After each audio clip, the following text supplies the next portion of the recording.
to the Geometry Chapter 6 quiz review. This goes through material from prior grade levels and lessons 6.1, 6.2, and 6.3. So identify the choice that best completes the statement or answers the question. Which triangle is not similar to any of the others? Well, it's difficult to see here, but this says 60, this says 30, which means this missing measurement must be 90 degrees. So if this is 30 and this is a right angle, that's 90 degrees. I have two angles that are congruent. So A and B are similar. 60 and 90 degrees is congruent to 60 and 90 degrees. So triangle C is similar to A and B. But triangle D is the one that is not congruent because it has measurements of 80 and 50. So the one that is not. For problem 2, triangle ABC and XYZ are similar. And I've created them up there with A, B, C congruent to, similar to X, Y, Z. Angle A is congruent to X, and angle B is congruent to angle Y. If AB is 7, BC is 9, and AC is 10 respectively. That's what it means. And XY is 9, so I have that in the wrong place. XY is 9. They want me to find XZ, which is, we're going to call that X. So we're going to write this as a proportion. Unfortunately, my pen and my slate are not working, so I'm using a mouse pad and my finger to draw. So 7, AB, corresponds to side XY, which is 9. That's going to be the same ratio as 10, which is side AC, corresponding to X. Now I'm not sure what this little 11 is over here, but we're going to delete it. So now we're going to cross multiply, and here I can actually start typing. So 7 times X is 7X, and 9 times 10 is 90. Come over here, get my calculator. 90 divided by 7 is 12.85. And we're going to actually round that to the nearest hundredth, which is 12.9. So over here, X equals 12.9 would be to the nearest tenth. I think I just said to the nearest hundredth. If I was doing it to the nearest hundredth, it would be 12.86. Not sure why that 9 won't go away.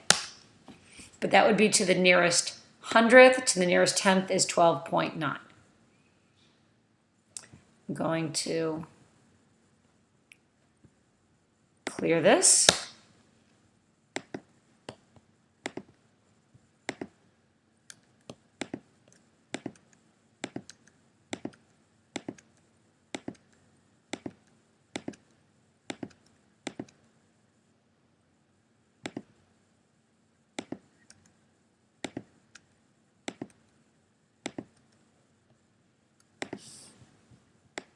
For number 3, they want us to solve for X and for Y. So I'm going to set this as a proportion, and for X I see that 14 is going to correspond to X. Both of these I can use the ratio 8/5. 8/5 equals 14 over X. I know this is very messy. Came to do this at home, slate not working. So cross multiplying, I get 8X equals, and 5 times 14 equals 70. So if 8X equals 70, 70 divided by 8 is 8.75. So x equals 8.75, or we could say 8x equals 8 3/4. Either one would be acceptable.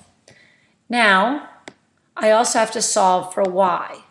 So instead of using 14 over x, 8 corresponds to 5, and y corresponds to 7. Cross multiplying, 5y is going to equal 8 times 7, which is 56. 56 divided by 5, and y is equal to 11.2, which would also be 11 1/5 if I did it as a fraction. I would accept either. Of PQR is 80 and PQ is 30. PQR is similar to STU, and ST has a length of 18. What is the perimeter of STU? So once again, I'm going to just create some similar triangles. And I'm going to call this P, Q, and R. And this is going to be S, T, U. Because I'm told that this is the similarity statement, I know that P has to be congruent to angle S, angle Q has to be congruent to angle T, and angle R has to be congruent to angle U. So I'm told that PQ has a length of 30. And ST has a length of 18.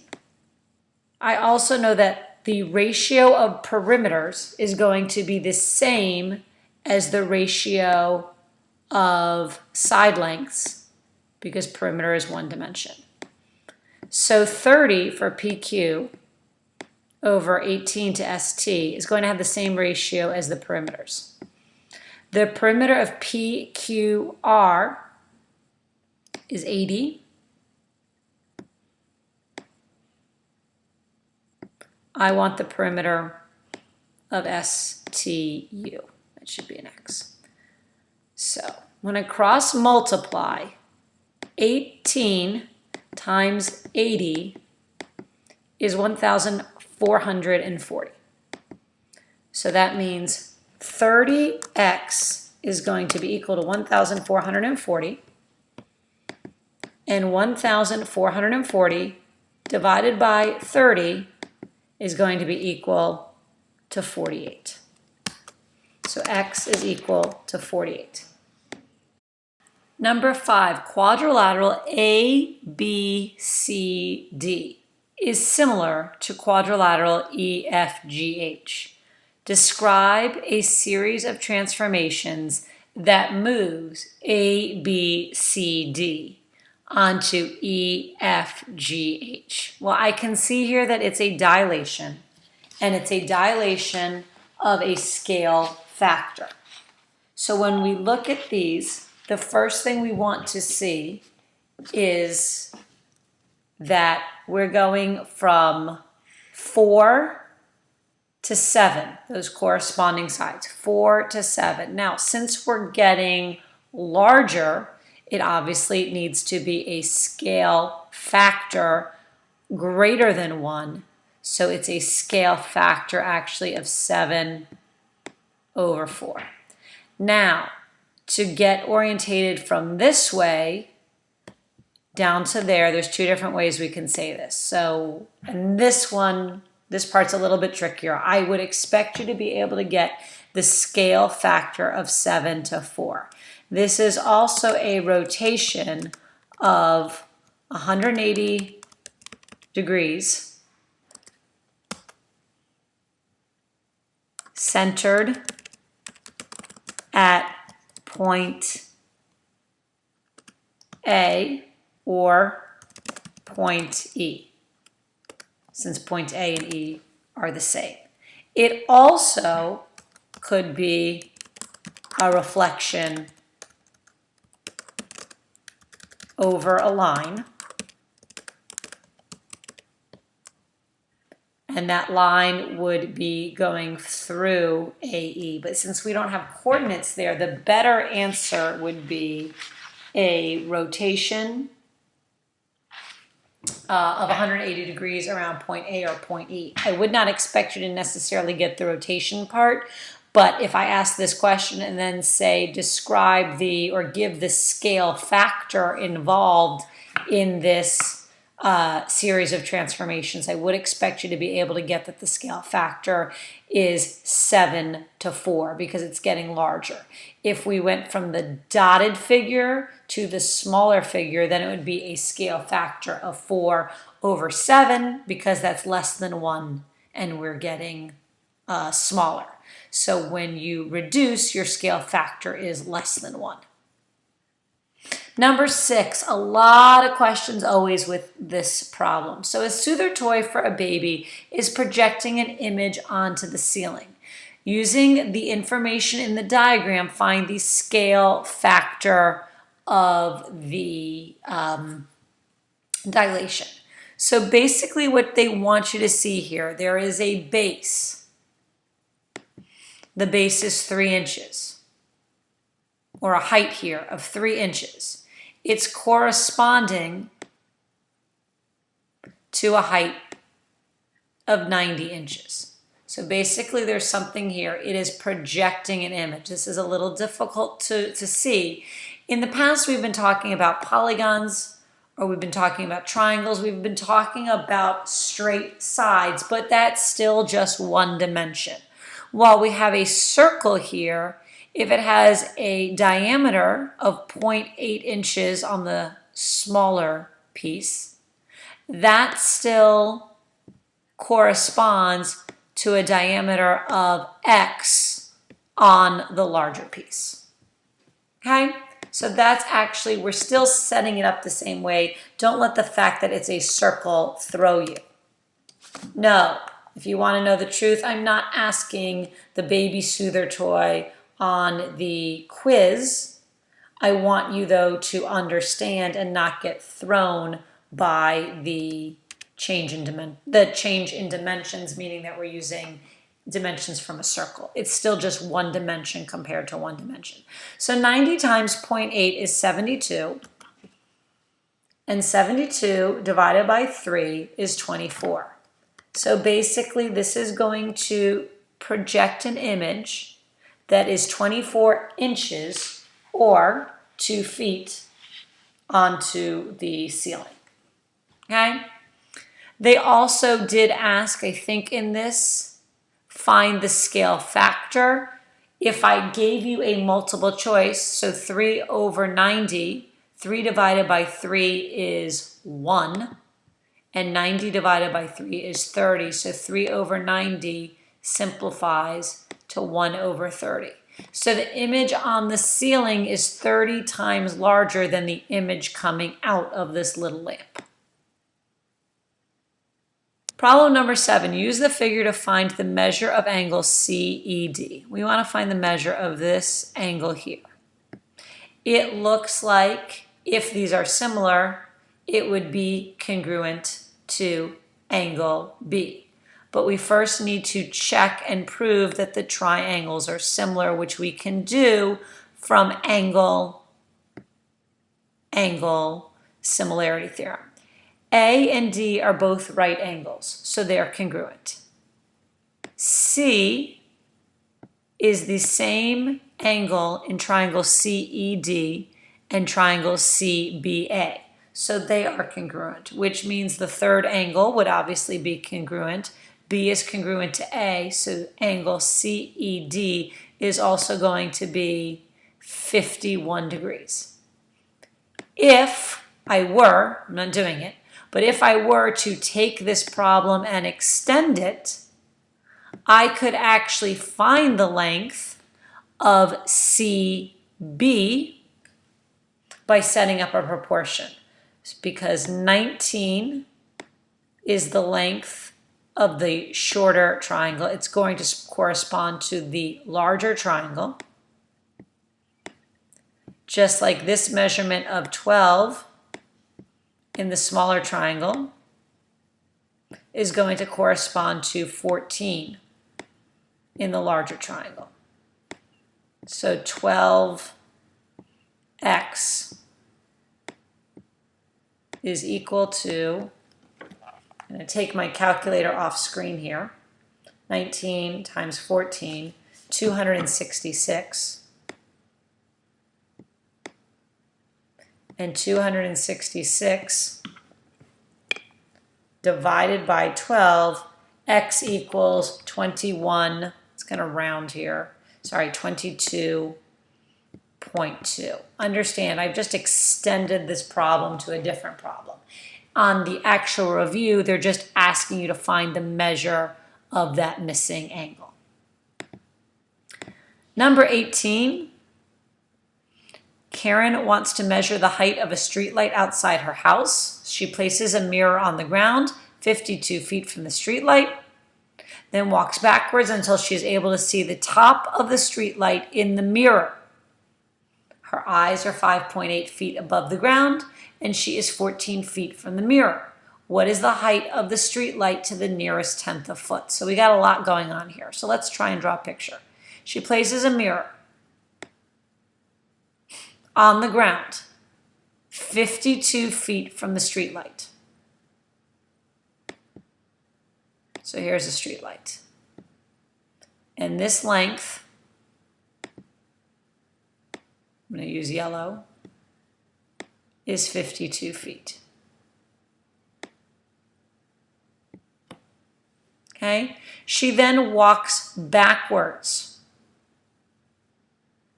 Okay? And her eyes are 5.8 feet above the ground. So here, when she can see the top of the street lamp in the mirror, and she is 14 feet from the mirror. So it's a little bit confusing. This drawing is a little bit confusing, but that's basically what she's saying. If you're not sure which way she was walking, well, it wouldn't make sense for her to walk this way because you're not going to make triangles then. So she walks, that should be a straight line there, but basically she's walking backwards from the mirror, and at some point the mirror reflects there. Okay? So all of these things are falling in a line. These are going to therefore be the same angle, congruent angle here, congruent angle here, right angle here, right angle here. I have two similar triangles. So 14 feet here. I want to change this color so you can see this better. 14 feet is the distance from the mirror to her. Okay? 52 feet is the distance from the mirror to the base of the street lamp. Her eyes are 5.8 feet above the ground. We want to find x. So, it's text here so you can see a little bit better. 14 times x is 14x. Off screen here, I'm using my calculator. 52 times 5.8 is 301.6. 301.6 divided by 14 is 21.54. So to the nearest tenth of a foot is 21.5.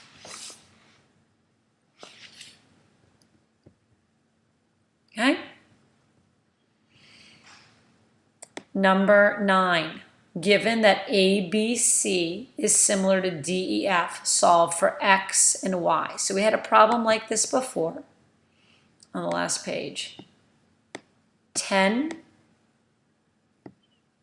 corresponds to 6.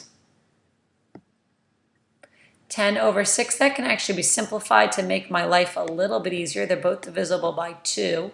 So my factor is 5 over 3. It's going to just be a little bit easier here. So 5 over 3 corresponds to 18 over x. So 5x equals 18 times 3 is 54, and 54 divided by x is 10.8. So that was 54. X is equal to 10.8. Okay? Now I'm actually going to erase some of this, and instead of doing 18 and x, I'm going to solve for y. So that would be y corresponds to 9. 3y equals 9 times 5 is 45, and therefore y is equal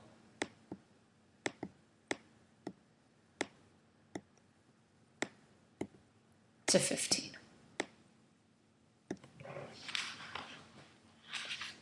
Number 10.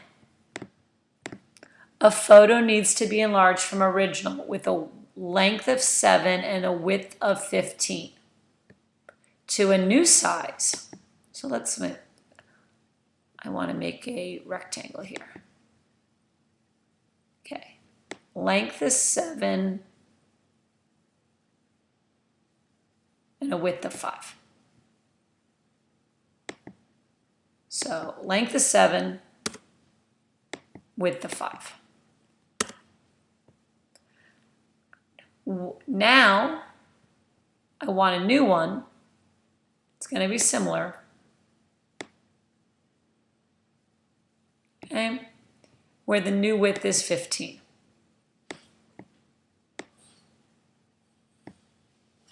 Okay, so we're getting greater by a scale factor of 3. So the new length is 21. New length is 21, and the scale factor is 3. Okay, that actually means since the scale factor is 3, and if we were talking about area, 3 squared, so this new area should be 9 times greater. That's not a question here on the test, but you should be able to do that. And if you want to check that, which we're going to do, 5 times 7 has an area of 35. 15 times 21 has an area of 315. And 35 times 9 is 315. So I just wanted to go over that difference in area. For question 11, true or false? CDE is similar to FGH. Well, we're going to find missing angle G. When we start at 180 and we subtract 54 and we subtract 80, we get that the leftover would be 46. So angle G is 46 degrees. Okay? Even though C is congruent to F, D is not congruent to G or H. These triangles are not similar. I hope this all has helped you. Study for chapter 6 quiz. I'm sorry that it's slow and I've had to write with a mouse and my finger, but those are the choices in order to get this video up for you this evening.